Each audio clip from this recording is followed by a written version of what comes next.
పొద్దుటూరులో కూడా తిరుగుతున్నారు. తొలి అడుగు అని చెప్పి తిరుగుతున్నారు. ఏం పేరు? తొలి అడుగు. చంద్రబాబు నాయుడు వయసు ఎంత? 75 సంవత్సరాల వయసులో తొలి అడుగు అంట. ఇది నాకు ఎట్లుందంటే ముసిలిముప్పున తొలి సమర్థ ఉన్నట్టుంది. ఇది ముసిలిముప్పున తొలి సమర్థ అయితే ఎట్లుంటుందో చంద్రబాబు నాయుడు తొలి అడుగు కూడా అంతే. 1978లో ఆయన రాజకీయ ప్రస్థానం ప్రారంభమైంది. 50 సంవత్సరాలు కావస్తుంది, 45 ఏళ్ళు. రాజశేఖర రెడ్డితో ప్రారంభమైంది. 2028లో జమిలీ ఎన్నికలు వచ్చి 28లో జరిగితే రాజశేఖర రెడ్డితో ప్రారంభమైన చంద్రబాబు నాయుడు రాజకీయ ప్రస్థానం తొలి అడుగు. 2028 జమిలీ ఎన్నికలు జరిగితే వారి కుమారుడు జగన్మోహన్ రెడ్డి యొక్క చేతిలో పరాజయంతో పరిసమాప్తం. ఆడికి చంద్రబాబు నాయుడు కథ ఆడికి సమాప్తం. తొలి అడుగు అక్కడ పడింది అబ్బనితో, ఇక్కడ కొడుకుతో శుభం కాదు పడుతుంది. ఇదే జరుగుతుంది.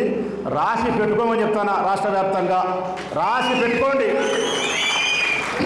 మళ్ళా ఆయనే చెప్తున్నాడు, మీరంతా ఇనింటారు. చంద్రబాబు నాయుడు చెప్పిన మాట అందరూ ఇనింటారు. 10 రోజుల కింద నేను కూడా, వారి కింద నేను కూడా ఇన్నా, అన్న వాళ్ళు కూడా ఇనింటారు. వాళ్ళది విస్తృత స్థాయి సమావేశం జరిగింది. ఆ సమావేశంలో చెప్పినాడు, మనం బ్రహ్మాండమైనటువంటి అభివృద్ధి చేసినాం, బ్రహ్మాండంగా సంక్షేమ పథకాలన్నీ ఇచ్చినాం, రాష్ట్రం అంతా శస్యశ్యామలం అయిపోయింది.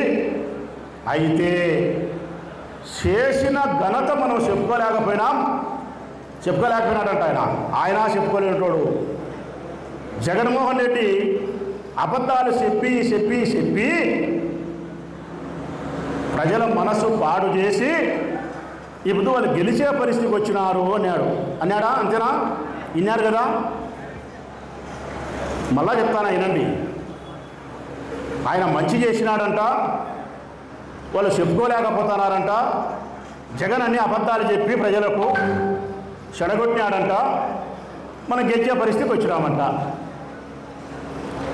ఇది నేను చంద్రబాబు నాయుడు చెప్పినది ఇంటానే మా జగనే అబద్ధాలు చెప్పేది అనుకుంటే దీని అమ్మ జీవితం మేము ఇక్కడ కూర్చోంది. మా ఈ కర్మ మాకేం పట్టిందిరా స్వయం. మాకు మేము అమరావతిలో నిన్ను అధికార పార్టీ ఎమ్మెల్యేలుగా అమరావతిలో నిన్ను మా జగన్ అబద్ధాలు చెప్పక ఆ అబద్ధాలు చెప్పేది చేతగాక ఇదిగో మేము ఇట్లున్నాం. ఎంత ఆగిత్యం కాకపోతే చంద్రబాబు నాయుడు జగన్ అబద్ధాలు చెప్పేటోడమ్మా. సన్నబిల్లు నడిగితే చెప్తారు జగన్కి అబద్ధం చెప్పేది చేత కాదని.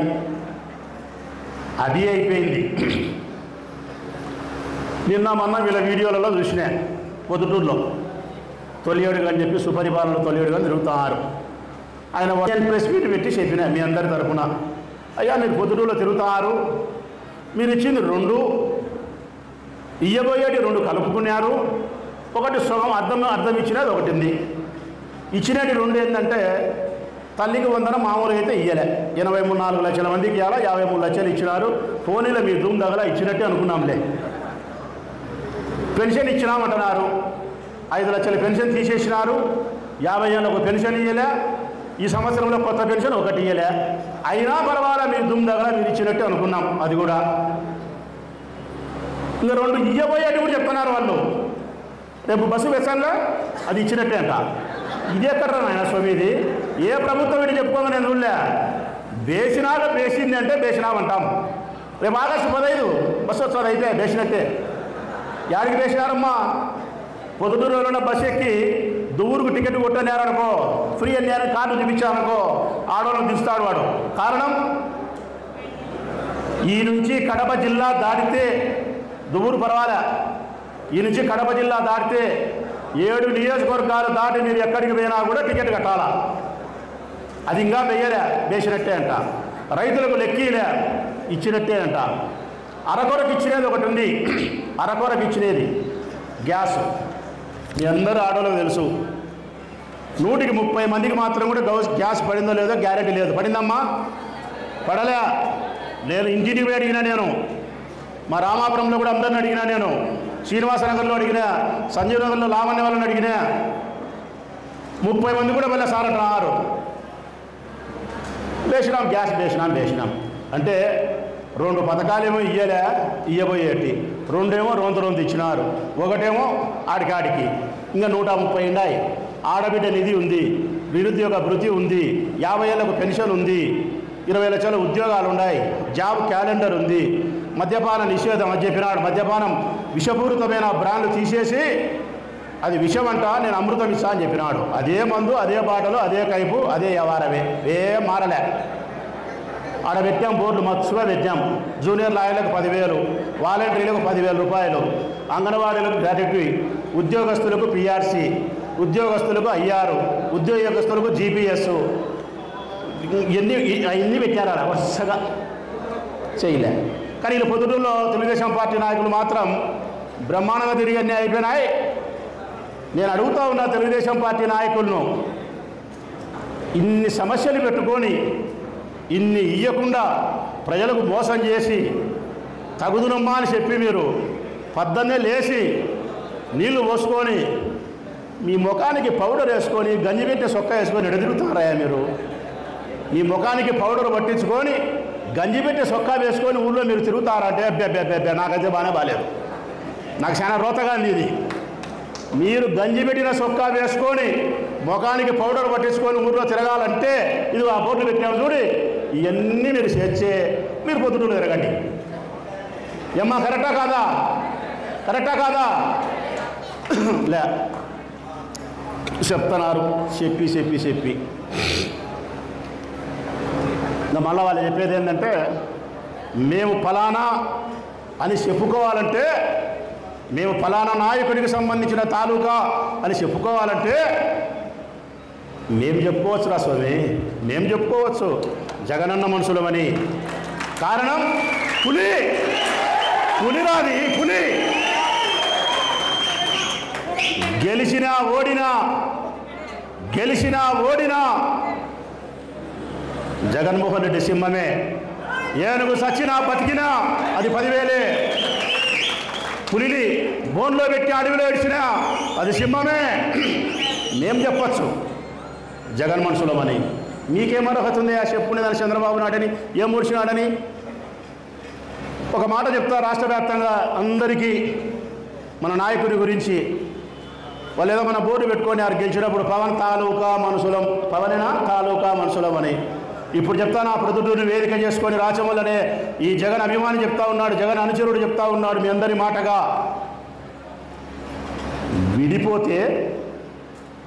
విడిపోతే ఓడిపోతామనే మీ గుండెకు భయాన్ని కలిగించిన మొగోడే జగన్ రా. మళ్ళా చెప్తానా, విడిపోతే ముగ్గురం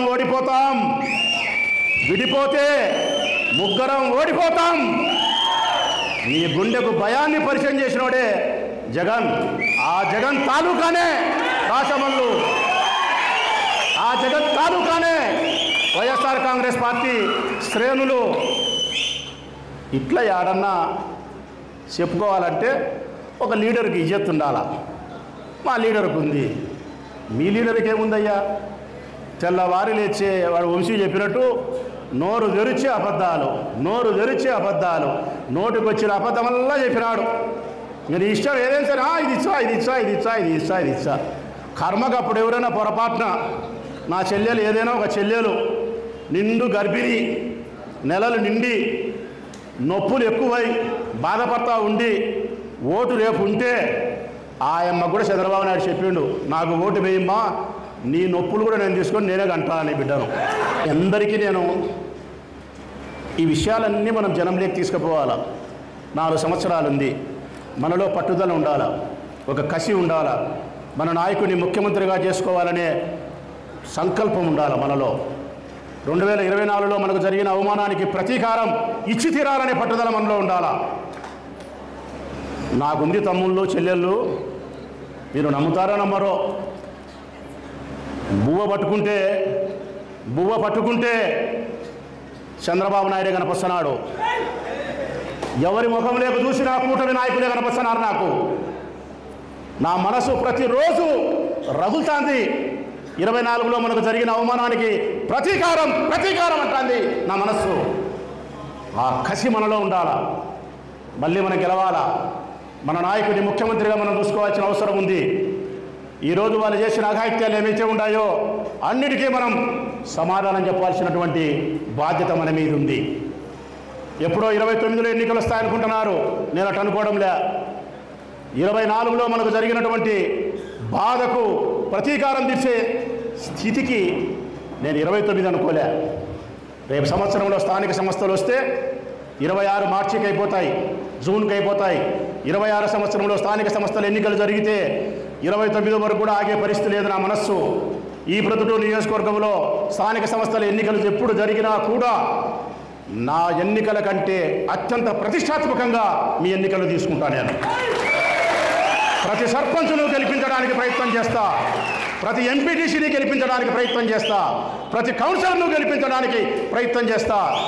మున్సిపల్ పురపాలక సంఘం మీద బీవులపల్లి లక్ష్మీదేవి ప్లేస్లో మళ్ళీ వైఎస్ఆర్ కాంగ్రెస్ పార్టీ వారిని చైర్మన్గా కూర్చోబెట్టే ప్రయత్నం చేస్తా. ఒక్క వార్డు మెంబర్ కూడా ఓడిపోకూడదు, ఒక్క సర్పంచ్ కూడా ఓడిపోకూడదు, ఒక్క ఎంపీటీసీ కూడా ఓడిపోకూడదు. జడ్పీటీసీ, మండలాధ్యక్షుడు, కౌన్సిలర్లు, చైర్మన్లు ఏ ఒక్కటి కూడా ఓడిపోకుండా గెలిపించేదాని కోసం రాచమల్లనే మీ సోదరుడు నా ధనమేంది తల్లి, మీకోసం నా ప్రాణం ఇస్తా మీకోసం. రేపు ఎన్నికలు వస్తే మీకు తెలుస్తుంది అన్న నాలిక మీద మాటలు మాట్లాడినాడా లేకుంటే నాభి దగ్గర నుంచి వచ్చిన మాటలా అనేది రేపు ఎన్నికలు వస్తే మీకు అర్థమవుతుంది. అత్యంత ప్రతిష్టాత్మకంగా స్థానిక సంస్థల ఎన్నికలను మనం తీసుకోవాలా. 24లో మనకు జరిగిన అవమానానికి ప్రతీకారం తెలుగుదేశం పార్టీ కూటమి ప్రభుత్వాలకు శేషి తీరాల. మనం దీనికి మనకు తోడు కావాల్సింది ఎవరు? ప్రజలు. తోడు కావాల్సింది ఎవరు? వైఎస్ఆర్ కాంగ్రెస్ పార్టీ కార్యకర్తలు. ప్రజలు మనకు తోడైతారు. ఈ కూటమి ప్రభుత్వంలో ఏర్పడిన ఈ ప్రజా వ్యతిరేక విధానాల వలన ప్రజలు మనకు తోడైతారు. వైఎస్ఆర్ కాంగ్రెస్ పార్టీ కార్యకర్తలు, నాయకులు సంఘటితంగా మనం పోరాటగలిగితే 24లో జరిగిన అవమానానికి ప్రతీకారం ఒక గొప్ప కానుక మన నాయకుడు జగన్మోహన్ రెడ్డికి స్థానిక సంస్థల విజయాన్ని మన నాయకుడికి అందించిన వాళ్ళం మనం అవుతాం. ప్రొద్దుటూరు మొదలుకుంటే ఇచ్చాపురం వరకు. దయచేసి మీరందరూ కూడా ప్రతిరోజు